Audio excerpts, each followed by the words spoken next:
Dit is maandag die 5de Augustus. Ons gaan aan met my boek, wat ek nou laaste gesê het oor die uitnodiging na die Brazzaville Protokol en daardie jaar toe Nelson Mandela oorlede is. Toe is die Brazzaville Protokol uitgestel. Okay. Dis stil op Belter en dis die einde van 2013 en Kersfees is al in sig. Volgende jaar begin MJ met graad R, wat ons nou reeds met 'n jaar uitgestel het. Janel, my suster wat model gespeel het met die koop van my aandrok, help my ook om vir MJ by Laerskool Constantia Park in te skryf. My en Wynand se voorlopige besluit is dat ek in Suid-Afrika gaan bly, sodat die kinders daar kan skool gaan totdat ons voldoende finansiering het vir die boerdery. Dan sal ons ook in staat wees om 'n onderwysstudent aan te stel. Kersete is heerlik voorberei en die tafel is pragtig versier met dit wat ons het. Dit is 'n mooi Kersdag, maar gevul met gemengde gevoelens. Tannie Trudy het onder andere pastye gebak met wildsvleis en die pastye is mooi gegarneer met blommetjie-vorms van deeg op die kors. Dis 2 dae voordat ek en Wynand en die kinders Suid-Afrika toe vlieg. Dit is die eerste keer in 2 jaar wat Wynand Suid-Afrika toe sal gaan. Die Forsiers het ook tot die besluit gekom dat dit beter is om terug te keer na Suid-Afrika. Oom Hannes is al 75 en Tannie Trudy in haar vroeë 60's. Hulle kinders is baie bekommerd oor hulle in die Kongo wat te verstane is. Ek, Emmy en Bea bly in Suid-Afrika agter nadat Wynand saam met ons kuier vir 2 weke. Daarna keer hy terug en gaan so goed as wat hy kan aan op Belter. 'n groot seën wat uit Stefanutie se betrokkenheid voortgevloei het, is dat Exaro hulle materiaal op Belter kom stoor. Hulle moet inderdaad met die skielike staking van hulle mynprojek die materiaal uit die hawe kry om hawebelasting en duur stoorplek te vermy. Die beste alternatief is om dit op Belter te stoor en vir ons daarvoor te vergoed.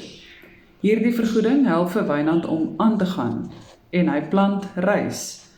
Die rys wys onmiddellike fantastiese potensiaal en maak vir Wynand weer vasberade en meer vasberade as tevore om 'n sukses van ons boerdery op Belter te maak.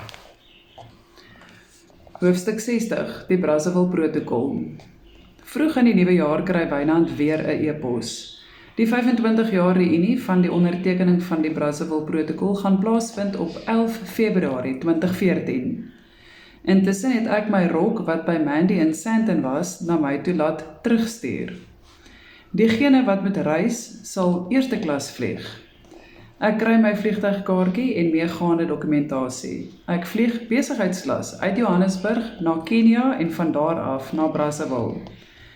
My ouers gaan laai my op die lughawe af. In my stadsklere voel ek ekstra spesiaal na 2 jaar van elke dag kortbroek en plakkies dra. Ek gaan sit in die besigheidsklas sitkamer van OR Tambo. Daar is 'n buffet met al die soorte kos waaraan jy kan dink, enige iets om te drink, te kies en te keur. Ek is kinderlik opgewonde en wens dat Wynand hierdie bederf saam met my kan geniet, maar sy besigheidsklas vlug is vanuit Pointe-Noire direk na Brazzaville. Sy vlug is net 'n uur lank. Hy vertel later vir my dat die enigste spesiale behandeling wat hy ontvang het in daardie besigheidsklas was 'n koue koeldrank en 'n koekie voordat die ander passasiers bedien was. My besigheidsklas ondervinding is uit die boeke. Aangekom op Nairobi lughawe, gaan weg ek weer in die besigheidsklas sitkamer. Daar is wifi, skoon badkamers, gemakstoele en weer 'n keer die beste kos uitgepak om te beïndruk. Toe dit tyd raak vir die volgende vlug, gaan staan ek by die instaphek. Daar staan baie mense en dis bedrywig. Die oomblik toe ek my uitnodiging saam met my vliegtuigkaartjie wys, word ek uit die ry uitgehaal en verbygeneem tot by my sitplek in die vliegtuig. Aangekom op Brazzaville lughawe, VIP personeel staan gereed om die president se gaste se paspoorte te stempel en die papierwerk te doen. Dit gebeur vinnig en ek het blitsig weer my paspoort terug. 'n Drywer, netjies geklee in 'n pak, wys vir my die swart Mercedes wat reg voor die ingang staan. Hy vra vir my of ek op pad is na die Hotel Olympic Palace. Ek sê ja en stap saam met hom. By ons is 'n fynerige mannetjie met 'n wit pak aan. Hy klim saam in die Mercedes. Hy is ook 'n gas van dieselfde funksie. Die drywer trek weg met 'n spoed. Hy toet vir ander karre op die pad en dan maak die verkeer oop, sodat ons kan deurry. Hy ry heeltemal onverskillig en haastig, want ons is die president se gaste en ons mag nie sukkel of wag nie. Totaal die teenoorgestelde van al my vorige Kongo-ervarings. Aangekom by die hotel en dis 'n pragtige gebou en daar is netjiese tuine rondom, 'n groot potblou swembad. Ons word in die ingangsportaal afgelaai. 'n Vriendelike vrou, netjies geklee in 'n hoteluniform, kom aangestap met 'n knipbord en 'n pen in die hand. Monsieur et Madame de Toit, vra sy vir my en die fyn mannetjie in die wit pak. Voor ek my kan kry, beduie ek na hom, non Monsieur de Toit, en 'n giggel glip uit. Dit sal 'n gedoente afgee as hulle ons saam inboek en ek kan my net indink wat Wynand se kommentaar sal wees, omdat iemand kan dink, die ou is hy. Nie lank daarna nie kom Wynand by die hotel aan, ook in 'n swart ampsvoertuig. Ons verkyk ons aan al die mooi skilderye en blink afwerking van die hotel en geniet die bederf en goeie behandeling wat ons kry. Ons gaan verken ook die stad in 'n rooi Toyota taxi. Dis goedkoop, veilig en betroubaar. Wynand neem my na Mamawati, 'n restaurant op die wal van die magtige Kongo-rivier. By die ingang is 'n standbeeld van 'n topless swart meermin. Hiervandaan lê die Demokratiese Republiek van die Kongo se hoofstad, Kinshasa, duidelik sigbaar aan die oorkant van die rivier.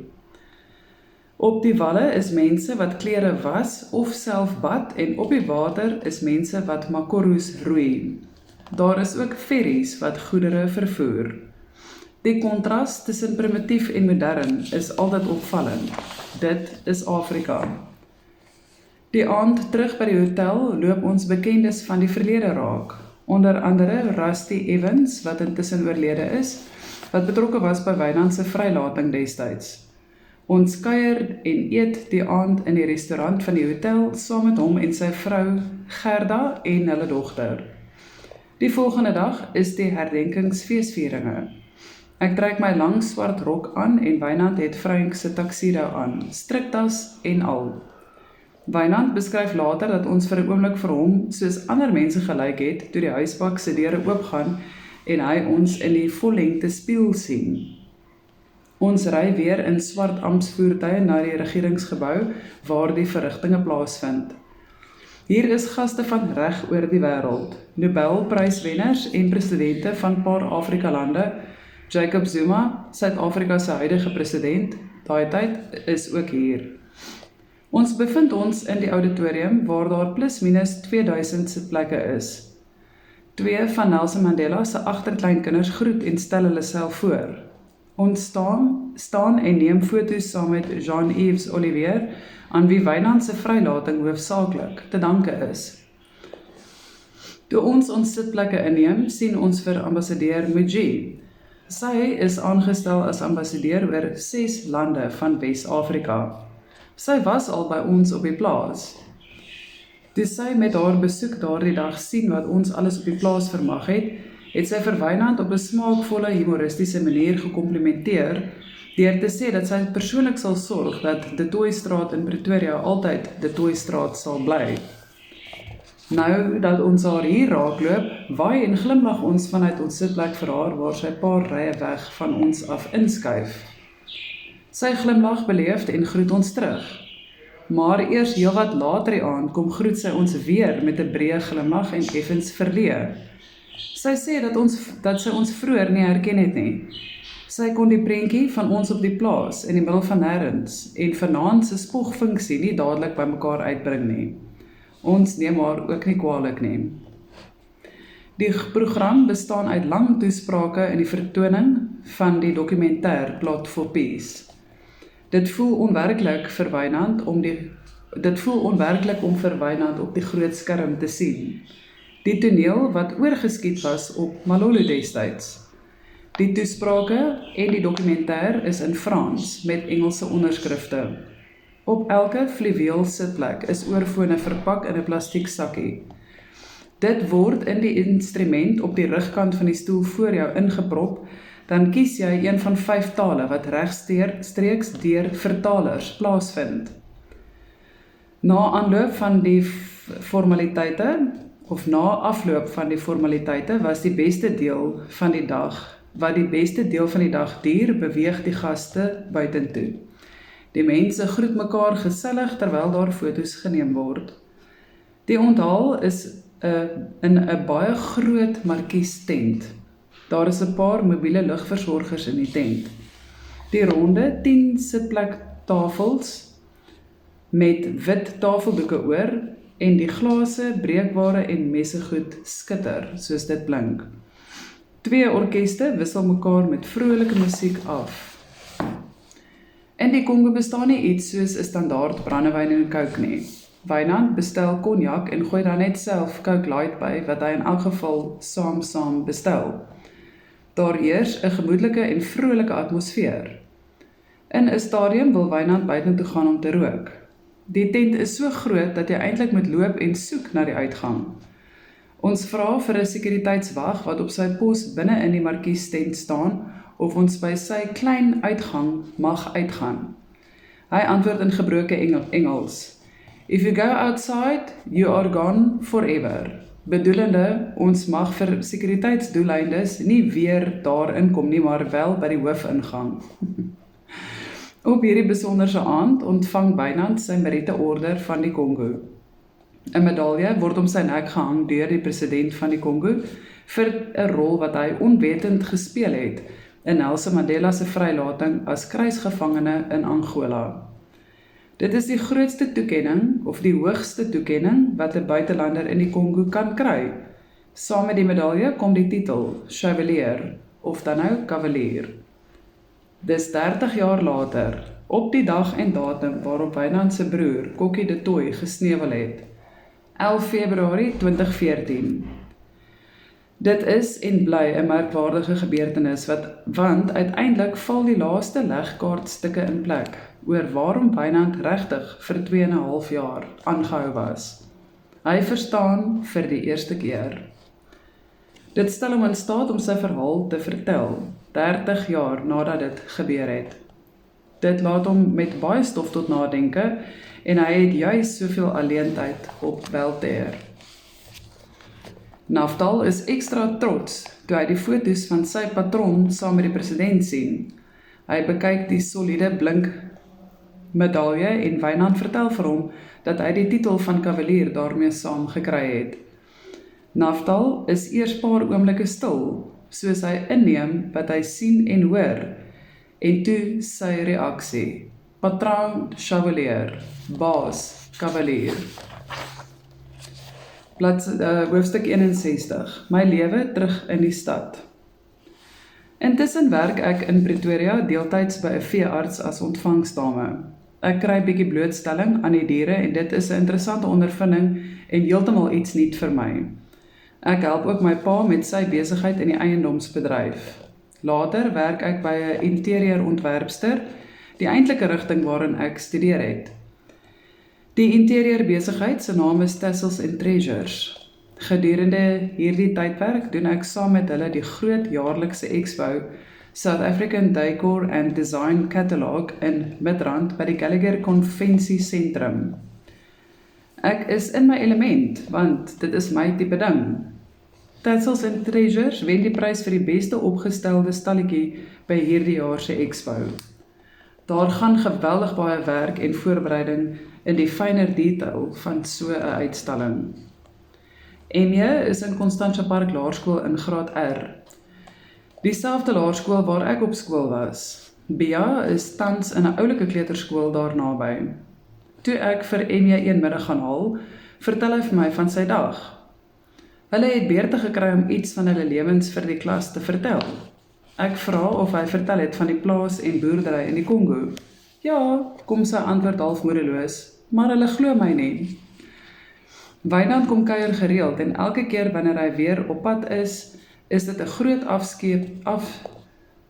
afskeidnemery op die lughawe. Hy stuur steeds elke maand ons nuusbrief uit en so beland ons nuusbrief by Len Brand, die uitvoerende hoof van John Deere, Suid-Afrika. Aan die einde van 2014 gaan kuier ek en die kinders by Wynand in die Kongo. Frank en Chantel bied hulle strandhuis vir ons aan. Dit is soortgelyk aan die een wat Frederik het, maar met 'n beter oornag fasiliteit. Teen die see op die strand. Ek laat sny my hare voor ons vertrek en koop vir my 'n breë rand hoed vir die vakansie. Ek is met die hoed op my kop en al op die vliegtuig Kongo toe. Daar aangekom, haal ek my hoed af en voel aan my hare in my nek. Ek vra vir Wynand of my hare reg lyk, want dis eintlik effens te kort gesny. Hy kyk vir my sonder enige uitdrukking en sê, jou hare lyk mooi, maar dit is 'n moerse groot hoed wat jy op het. Dit lyk of jy vars uit Europa vir die eerste keer in Afrika land.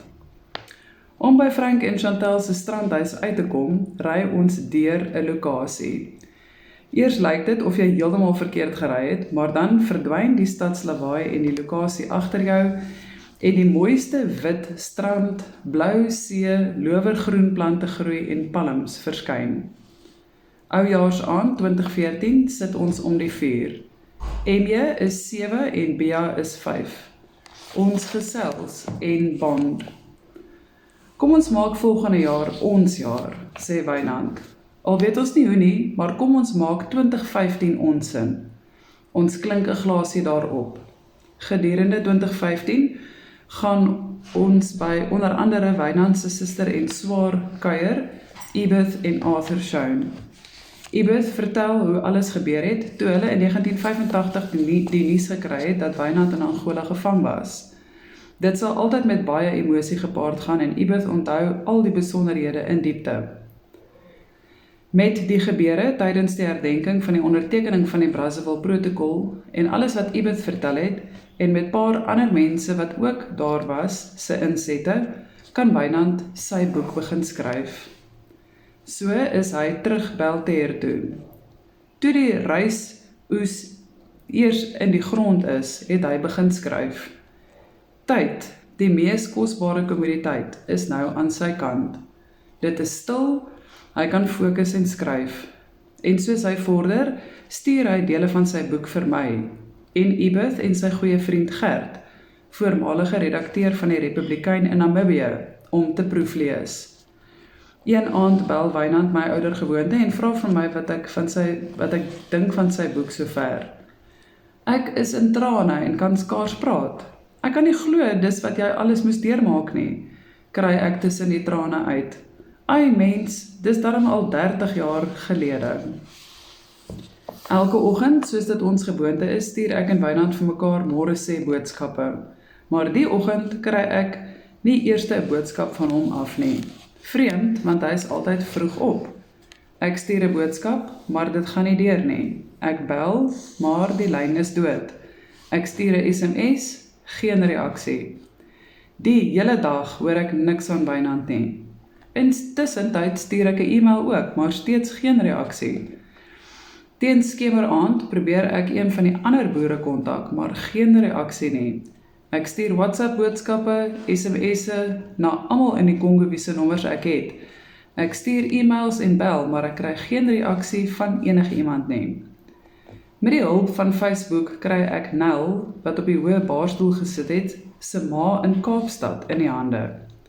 Sy vind op 'n manier uit dat alle kommunikasie in die Kongo afgesny is en niemand weet hoekom nie. Dae gaan verby, my hande is afgekap. Hoe op aarde gaan ek met Wynand kontak maak? Ek probeer ons tolk se nommer, Frederik se nommer, weer Nel se nommer, maar kry steeds geen reaksie nie. Eenmiddag staan ek en die kinders by Zita Park in Garsfontein, waarheen ek hulle gereeld geneem het om te gaan swem en in die parkie te speel en swaai. My foon lui, en dit is Wynand. Ek is behoorlik oorstelp van vreugde. Sy stem is kalm maar somber. Ek was amper dood, sê hy. Toe ek in die dae wat ons nie kon kontak maak nie, aangehou bid het, het ek geweet. Van alle tye was Wynand juis in hierdie paar dae dodelik siek. Alle kommunikasie in die Kongo was vir 'n week lank afgesny. Dit was vir sekuriteitsdoeleindes en ook om amok te voorkom tydens die presidentsverkiesing. Wynand het al oor die jare soveel keer malaria gehad dat hy opgehou tel het, maar hierdie keer was anders. Hy het ondraaglike pyn en ongemak in sy buik en bors gehad, iets wat hy nog nooit voorheen beleef het nie. Met dat die kommunikasie af was, moes hy noodgedwonge agterop die tolk se motorfietsie klim dokter toe. Hy vertel agterna dat hy vir die Here gesê het dat as dit nou tyd is om te gaan, moet dit vinnig gebeur want die pyn is verskriklik. Hy sê verder dat hy net die nodigste en sy paspoort in 'n sak gegooi en saamgevat het. Hy het geweet hy gaan hospitaal toe of hopelik eerder met 'n vliegtuig terug Suid-Afrika toe waar hy beter mediese sorg kan kry. Of dalk gaan hy daar waar jy niks saam met jou kan vat nie. Die tolk neem toe vir Wynand na die ou dokter toe. Ons was al voorheen by hom. Hy werk teen dieselfde pas as 'n trapsiekies en hy is al baie oud, maar hy weet wat hy doen. Die ou dokter het 'n assistent wat hom help en so trek hulle Wynand se bloed om toetse te doen. Die uitslae het gewys dat hy weer malaria het, tesame met tifoïedkoors of tyfoid, ook bekend as ingewandkoors. Hy verduidelik toe aan Wynand via die tolk dat hy 'n ander bakterie in sy bloed opgetel het.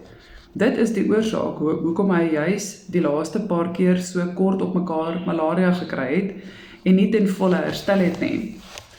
Genadiglik het die ou dokter se voorskrif van verdere medikasie gehelp om onmiddellike pyn te verlig en die hele spulletjie suksesvol behandel. Daarna was Wynand weer perdfris. Innig dankbaar dat hy weer op die lug en gesond is, ry ek en die kinders na 'n dag in die parkie terug na my ouers se huis toe. Goed, ek gaan môre middag weer verder. Ons is amper klaar. Ek self is half spyt dat die storie nou einde se kant toe staan. Dankie dat jy dit saam met my geniet. Jy moet 'n mooi aand hê. Dankie vir die finansiële ondersteuning, as ook dat jy like, subscribe, share en die belbutton druk. Ons gesels môre weer.